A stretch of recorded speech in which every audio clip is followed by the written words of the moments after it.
We are not going to be a ground where you just dump people you are persecuting in broad daylight.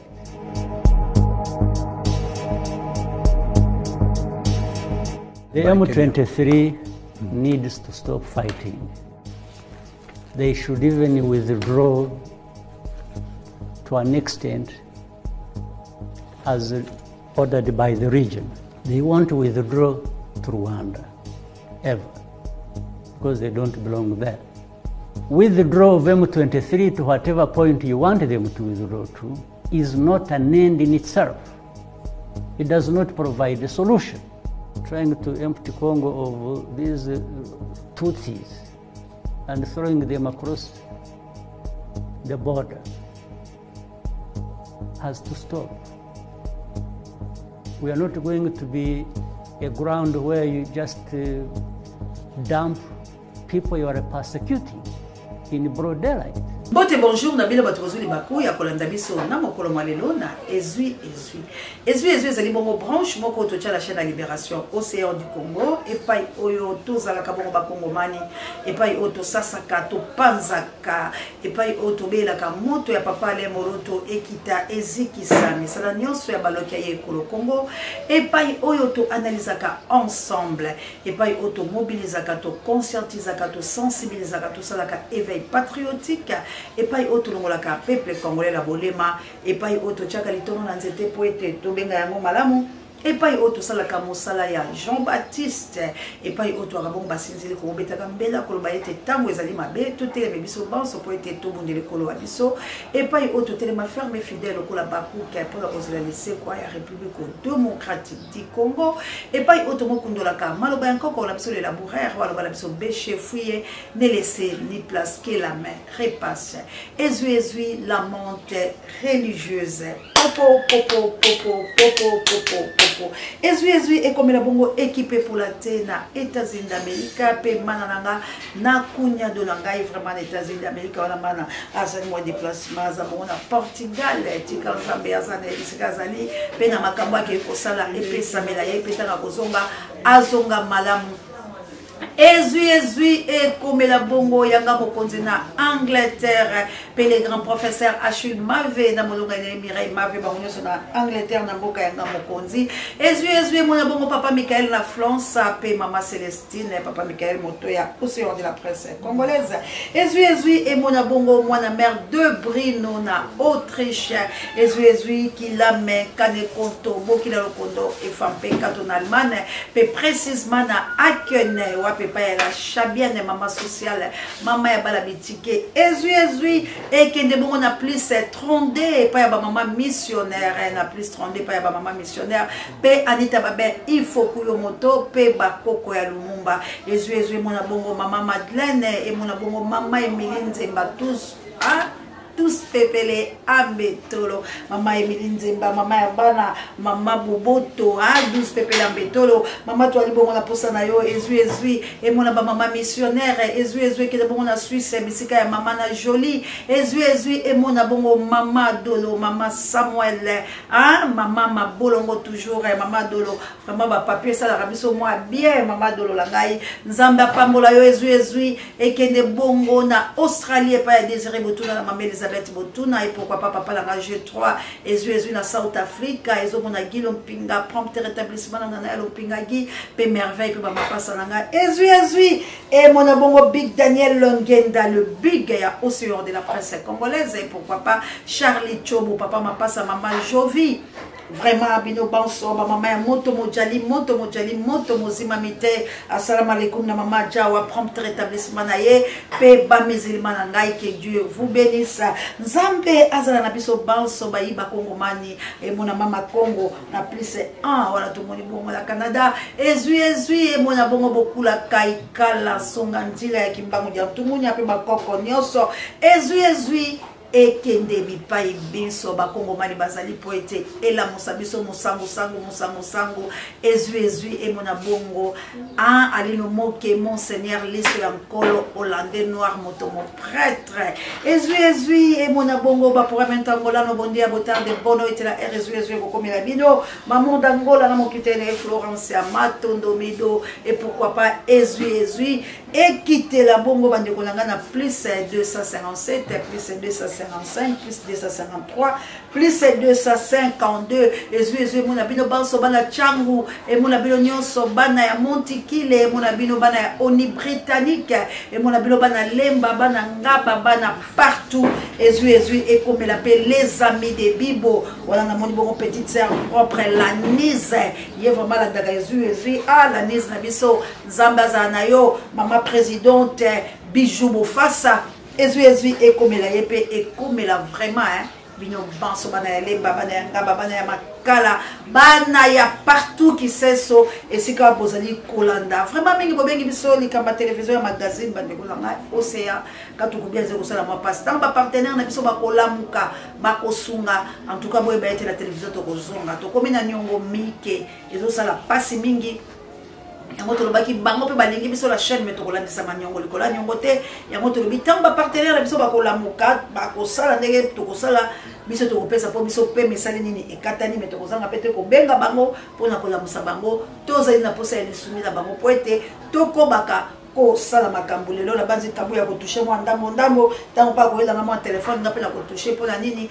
esengeli TV tozala nango pamba te yango pe zo sala makambo kitoko po bandeko pe la TV ba kolanda bino pe bato bolingi biso na kati ya kini bo sala ka de to sala ka nzonzinga bo sala ka de to sala ka ekolo bo micheka ka bo bito ala posa to soutenir c'est à moi 1000 fois la bilo 1000 fois la bilo sala bilo ben kabuya compte par la bilo pe zala to sansala ba opé to zala nango po to libérer tozonga ndenge tozala ki po bandeko lobe ba bengi ebele c'est que maman Seya a kolandama bolengo pezali na bataliba boya nana na biye monsieur Pero Lubawa papa na bisa kioke toruye la yo na ye parce que tout le monde ndeti ozo koko comprendre te au fait tout penza na lingala pour comprendre parce que qui ougandais na yo peut-être le français est à moi difficile na lobano na lingala pour te faciliter la tâche donc tant yo ozo ya koloba makambu pour na Martin Fayulu au moins te que ozo ko se discréditer yo moko tu perds du crédit. Il y a des gens qui te suivaient, bazo landa ba analyse na yo tout ça ya Helmut Ngeleka, bazo soutenir yo. Mais là ozo beta mabe. Moni place ozo kende ozo beta mabe. Martin Fayulu ako sili so carrière. Na minute au carrière na yo ozo sila.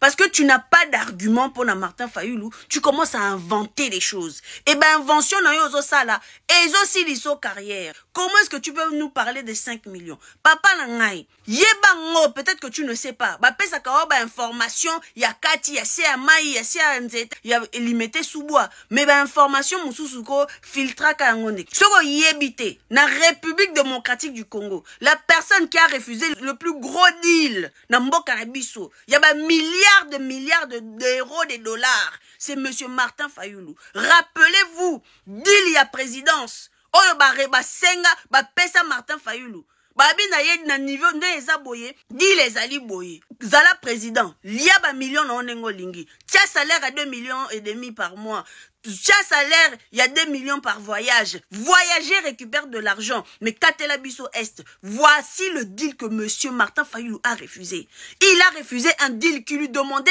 de couper l'Est ya mboka na ye c'est pour ça que monsieur Martin Fayulu a refusé le deal de il y a ba milliards et vous allez nous parler de quoi de 5 cacahuètes de 5 cacahuètes de millions au moins te kozo se discréditer yo moko au moins te kozo kene na fanatique na ki fanakwiti alias Helmut Ngeleka parce que comme ezongeli yo to sili so carrière na Martin Fayulu ko mekate ba buzoba vient avec des arguments yaka na ba argument na yo wa mayele tu réfléchis, tu fais des argumentations au salaka ba analyse, hein, des analyses politiques. avec des informations réelles, Moussous, oh, bah, Sakayo. Mais là, tu rentres dans l'irréel. Mais comme schizophrène, papa. Là, tu commences à être, il y a qu'à manifester, bah, symptômes, il y a schizophrénie. Tu n'es pas dans le réel. Tu es dans l'illusion. Aux autres, qu'on halluciné, papa. Donc, yo, penane, ozolo, babon. Au cas ici, Martin Fayulu, nengazawana. Il a lutté pendant 5 ans contre M. Chilombo. A mobilisé, a tiré pression. C'est le seul homme politique qui a mis pression à la République démocratique du Congo.